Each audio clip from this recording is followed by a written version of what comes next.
Because our newsmaker today is a global banker, a central banker, a policy maker, and an academic all rolled into one. My guest is the chairman of Standard Chartered PLC, Dr. Jose Vinals. Thank you very much, Mr. Vinals, for joining us. But give me a moment before I shoot my first question. Mr. Vinals is not just the chairman of Standard Chartered Bank. Before he took over here, he was the financial counselor for the Monetary and Capital Markets Department of IMF and their chief spokesman on several financial stability issues. He was also a member of the Financial Stability Board. And before that, he was deputy governor of the Bank of Spain, the Central Bank of Spain. And before that, an academic at Stanford University. So a many-sided perspective on global economy is what we are going to get. Thank you very much, Mr. Vinals. You're welcome. Well, for starters, there seems to be several speeds the ECB has already cut. Do you think that the US economy is too strong for us to expect rate cuts this year, or would you still expect cuts? Well, I think that uncertainty has increased regarding the path forward of interest rates in the US.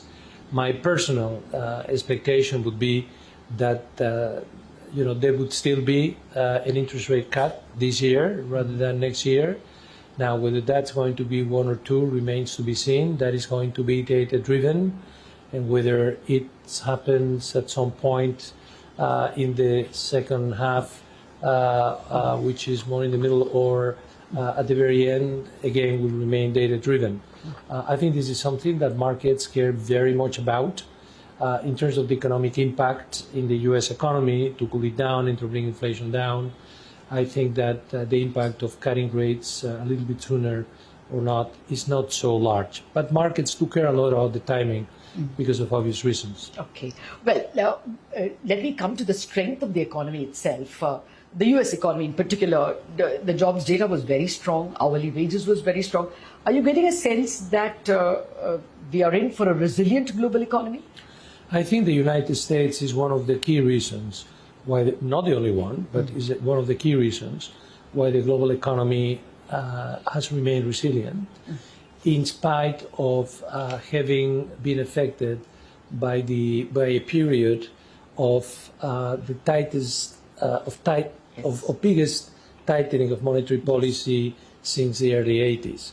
So the fact that the global economy has remained resilient and on track for a soft landing, it's remarkable. The United States has been a key reason for that. I think also the large emerging market economies, which have been resilient, have also been a factor in making sure that we don't have a global recession. Now, having said that, the economic situation is very heterogeneous.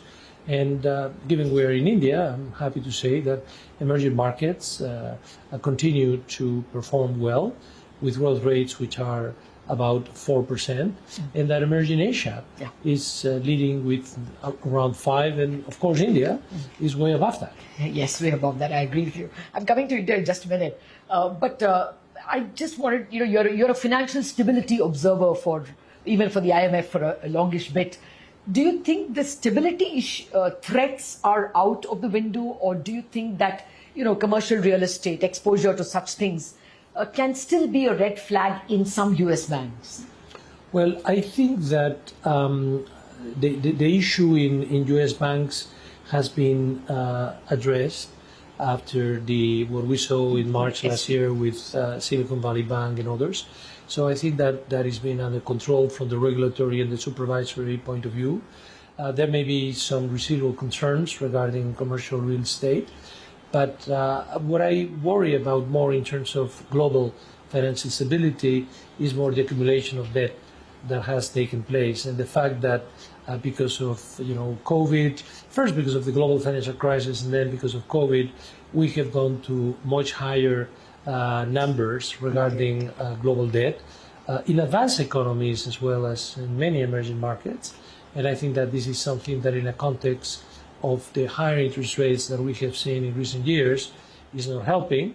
And going forward, even if interest rates come down, they would be at higher rates than what we experienced in the low for long period, and even before because the new normal, I think, is going to be higher than the old normal. And therefore, that, I think, is going to put the public finances on a more difficult path, and that means that fiscal consolidation remains a very important policy area of attention by many, many governments around the world. Oh, yes, and not the least the United States itself. Absolutely. I mean, we have seen the 10-year not climbing down despite softer economic data. But I'll come to that time permitting. What about China? You know, are you worried that it will slow down considerably, or do you think the economy there is stabilizing? Well, I think that the Chinese economy, if you look at the performance of previous decade, it has nothing to do with what we're seeing now. But that's natural as well. Yes. As countries, as economies grow and develop, then the growth rate tends to come down. It is true that China last year had a growth rate of 5.2%. There were lots of base effects. It was also held by policy, but it was a good growth rate nevertheless. And this year, what we expect, our in-house sort of forecasts are that the Chinese economy will be close to 5%, which is not a bad rate. Of course, there are challenges in the short term because the Chinese economy is is composed of an old economy. Yeah, it's a two-speed. That's right. It's a two-speed economy. It's the old sort of economy, which is not as dynamic, and the commercial real estate is exercising a negative impact there, for example. And then there is a new economy which is very vibrant. So you have to look at both sides. But again, economy of such scale, which grows this year, at rates which may be close to 5%, if not 5%, which may be the government target. I think this is good news for China, and it's good news for Asia because of the impact that China exerts, and it's good news for the world. And then over the medium term, the growth rate in China will very much depend on the capacity of the country to grow productivity, and that will depend very much also on the dynamism of the new economy sectors.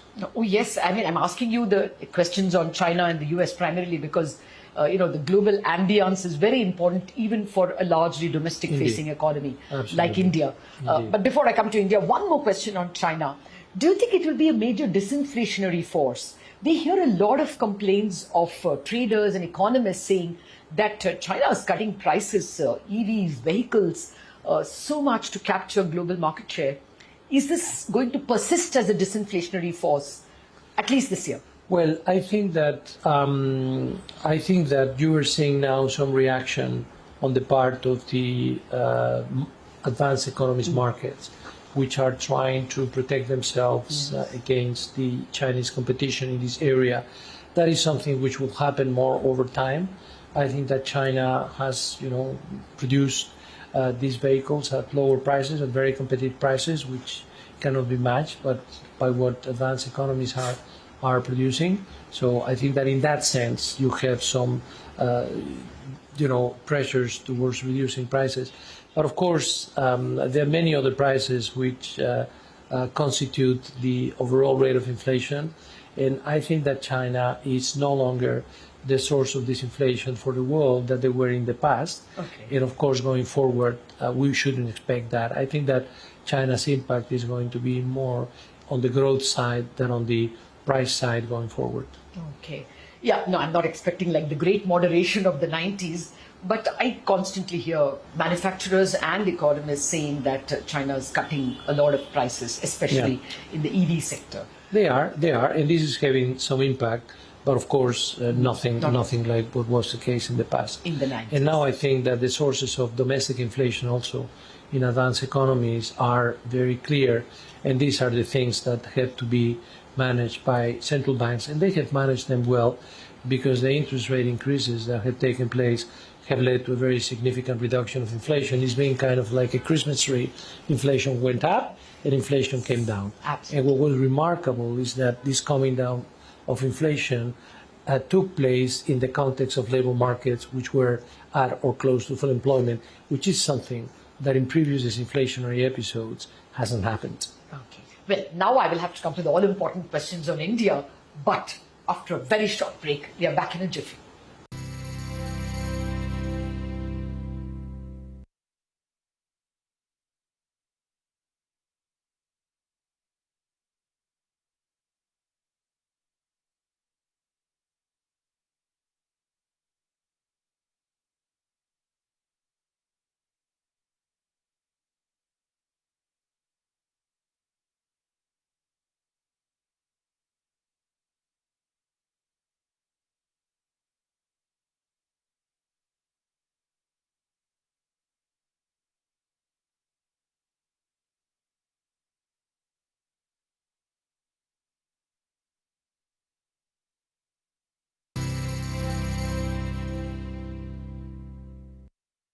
Welcome back to this very special Newsmakers issue. I have been speaking with Jose Vinals, the chairman of StanChart PLC. Dr. Vinals, thank you very much for your patience. Well, I want to come to India questions now. You've been a long watcher of the Indian economy. First up, would you worry that the new government that has come in with a slightly lower majority? It's dependent on allies. Do you expect it to impact growth, which has been very strong last 3 years? The answer is no. I think that there would be a degree of policy continuity which will continue to ensure the bright prospects of the Indian economy in terms of medium-term growth. And the Indian economy has now reached number 5 in terms of the ranking of economies by total size, and I think it remains on track to reach number 3 by 2027. So I think that this is a remarkable achievement. What I would expect is that the strength which has been provided by sort of government investment is now provided increasingly by the private sector, by private sector investment. This is something which is very important to self-sustain. Hand over the baton. To self-sustain the growth process. But I think that, frankly speaking, India will continue to maintain the growth rates, perhaps not as fast as in the last few years, somewhat below, but not much. So 7 growth rate economy over the next few years. And this is something which I think is very attractive for international investors. Okay. There was this big China plus one theme. Are you seeing that theme continuing? Has it peaked off? And do you see India as an attractive destination? It looked like the bulk went to Vietnam. Well, I think India remains a very attractive destination. And this is a theme that will continue because the underlying factors which are leading to that remain. So I think this is more of a structural trend. And India has something which is very important, which is scale. India has a very large internal market, in addition to other very important attractive features. Is a country with very strong fundamentals, very important also. Is a country where international manufacturers can benefit now from the incentives, schemes, the production-linked incentives, which are being provided by the government. So, and which has very attractive investment opportunities. For example, in the electronics, semiconductors, EVs, and then renewable source of energy. So I think that all of that bodes very well for foreign direct investment and for portfolio investment. The fact that India has attractive growth prospects, the fact that India has been included in the, for example, the JP Morgan Global Bond Index, all of that again is a source of positiveness regarding portfolio investment flow. So both in terms of foreign direct investment and portfolio investment, I think that India will continue to attract significant amounts of capital because the view out there is that this can be and will be the decade of India. Oh, that's so good to hear. Actually, I wanted to ask you about services exports. More than manufacturing, we appear to have done well in attracting a lot of global captive centers. Is that likely to continue, or do you think that it might peak off because of worries of nearshoring, onshoring, friendshoring? Or do you think the services exports is a good story? I think the services exports is a good story. The fact that India sort of multiplied by 2 the services exports over the past 5 years, I think it's good. I think that the fact that half of the global business services centers in the world are located in India already makes the country a very, very significant player in the global services part. Interestingly enough, if you look at the role of or at the weight of India in terms of services over GDP, services over global trade, it's twice as big as the exports of goods trade. So that tells you something about that. But I think that, if India is able to now establish this stronger sort of presence in terms of manufacturing, it is something that will be useful for the country. But I think that the strength of the services sector will continue to be immense, and it's a source of prosperity to the Indian economy, as it will be this very buoyant manufacturing, the new economy that it's sort of getting up to speed. Okay. Well, there are two other issues of global importance, two or three issues which are knocking at our door. How do you see AI, progressing? I know it's something that we can discuss for days, but do you think it can cut off jobs? That's the big fear. Well, I think that AI has been there already for more than a decade, this sort of traditional sort of AI, machine learning and so on, and it's been applied by businesses. Now we are referring to the Gen AI, the new sort of evolution of AI. And I know that this is going to be tremendously impactful. I think that we don't know enough yet to know what are going to be the societal consequences. We know it's going to enhance productivity. What we don't know is what the impact is going to be on jobs, because productivity may come with new sectors being developed that create jobs, that replace the jobs that are lost. But again, I think that there are big question marks that are very hard to answer at this stage. What I can tell you from the business point of view is that generative AI is something that companies are looking at. We certainly have been putting some, we've invested on these to understand. We have sort of engineers which are developing, applications of these. We have done a lot of traditional AI applications in our business, but we're looking at the generative AI. And the questions are, how can you use it in order to play offense in terms of giving a better client experience, a better client value proposition? How can you use it in order to improve the efficiency of your internal processes? And how can you apply it in order to enhance your risk management and compliance, so playing defense? And how can you mitigate the risks of artificial intelligence that comes together with the opportunities in terms of ethical issues, in terms of hallucinations, in terms of cybersecurity threats? So I think that the opportunity is far bigger than the risks, but the risks need to be mitigated at the business level. And I can see an increasing amount of companies which are making or will be making use of generative AI on a very targeted basis in order to enhance their income, their profitability, and ultimately the value that they sort of create over the medium term.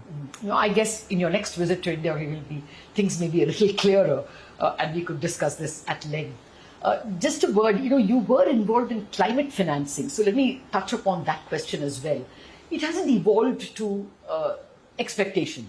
Do you think the multilateral development banks need to be pushed? We tried to give it a G20 push as well, but climate financing is not quite evolved, especially for countries like India, which desperately need it.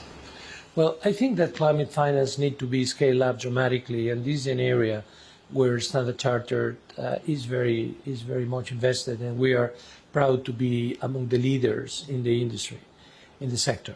And it is critical that there is a massive reallocation of capital from where the money sits, advanced economies, to where the money is needed, emerging markets and developing economies, which are also those which are most affected by climate change. And you need to make sure that the transition to net zero happens in a way which is consistent with the economic and social development of these countries. So that's the just transition.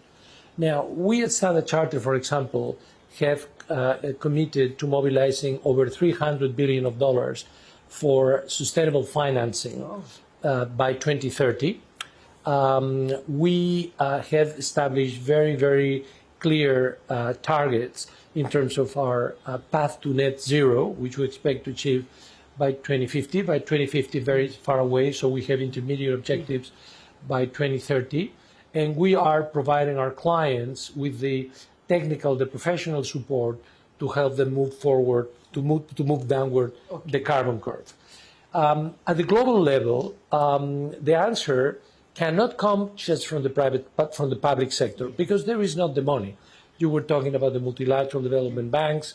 I think that the initiatives that have been taken in order to evolve the way that these multilateral banks manage their capital, make a more efficient use of the balance sheet, all that is very good. But the important thing is mobilization of private money, okay, of private capital. So that's what the mission must be of the multilaterals, working alongside the private sector with players like StanChart, so that they can use the balance sheet to mobilize as much as possible of private capital, because at the end, it's not maximizing their lending, it's maximizing the impact they have in the global economy. So we are a very willing player. We are engaged in these activities, in these discussions with the World Bank, with other multilaterals, and we are lending our balance sheet to that effort, as I mentioned one moment ago. Fair point. Well, just two quick questions. One of them, you think fintech as a threat to legacy banks is over? Well, fintech is there, big tech is there, and I think that banks have responded well to the challenge. And I can tell you some of the things we're doing at StanChart. At StanChart, for example, we are providing our own digital solutions with digital banks in Hong Kong, in Singapore. We are partnering with fintechs and big techs through alliances that help us sort of create value by combining our comparative advantages. So I don't see these as an existential threat. I see this as something that has actually shaken the traditional banks in order to be much more innovative. And now we can compete on our own, and we can also cooperate with these other players and create new things that create value for both of us. So I think this is an opportunity. We're seizing it, and we're very pleased with the results. And we're using, technology solutions for many things, for how we serve our corporate clients. I mean, we are a cross-border bank and an affluent bank. So we're using fintech solutions that we have developed internally to make sure that we are the best cross-border bank we can be, so that we help the internationalization of, for example, Indian companies and in many other countries, and that we use also fintech solutions to provide, and technology to provide the best customer value propositions to our affluent customers and to our SMEs. And so that's basically what we're doing, and we're very pleased with how this is working. Okay, running out of time. The final question is on something related to the market. How do you see the role of the dollar? This was an exorbitant privilege it has had for a goodish bit, but people are chipping either through bilateral CBDCs, other currencies. Do you see the dollar getting at least chipped off in its importance? I mean, the dollar will continue being the predominant international currency for a long time, but what we are seeing is the internationalization of other currencies, and particularly some large emerging market economies, which have very significant cross-border linkages and trade and financial flows with other economies, are asking the question, why can't we settle more in dollars? Why can't we more in our currency rather than dollars? And why can't we settle more in rupees, for example, or in other corridors? Why can't they settle more in renminbi? So I think that this is something which is going to gain ground over time.